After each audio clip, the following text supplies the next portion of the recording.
Hi, Jin. That was a very innovative speech you gave. I'm wondering how you see the future of women empowerment.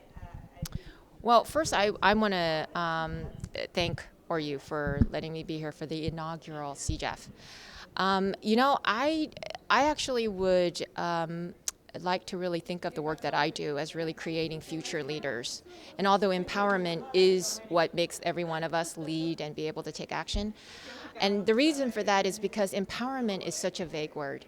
And people can't touch and feel empowerment. But what's interesting is they know when they're empowered, right? And I saw that you said on the screen there was it's power within, which is an interesting way to define Absolutely. empowerment. Right.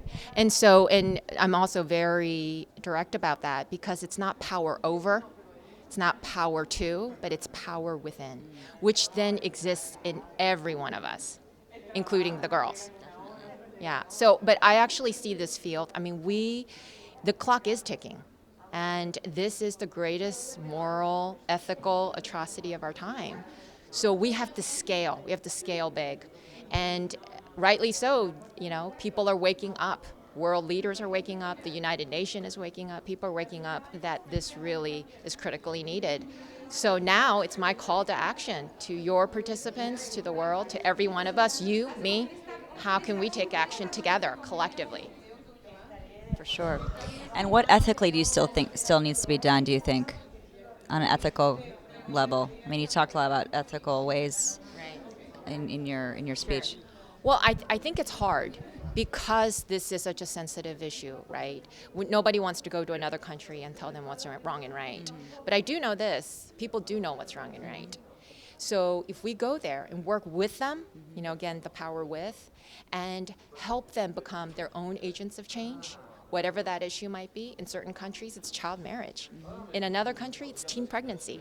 It's amazing how the outcome or actually the problem is different, but the root cause is exactly the same.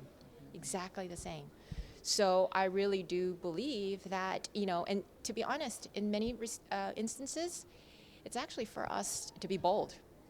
If we see something not right, we have to be defenders of the universe.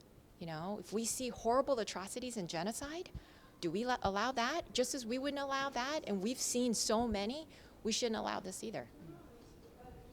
How can we help inspire others to take action to what you're saying right now? It's Sure. Well, first, the survey, the first ever global survey to really assess how much young women and girls have their power of voice and choice. I hope everybody goes on 4ggl.org, and the survey is still there. It's in 5 languages: English, French, Spanish, Chinese, and Arabic. So everyone can still give a voice. Interestingly, even young men have taken it because it's not exclusive. Anyone can take it. And so that's one. Another is really learn more about this issue. Yes. What are those issues? And, I always say, because people think it happens over there, Right. the othering. Sure. Well, we need to stop that because there's some issue that's happening in our own neighborhood, locally. But the reality is just treat the girls and young women in our lives with that all that they can be.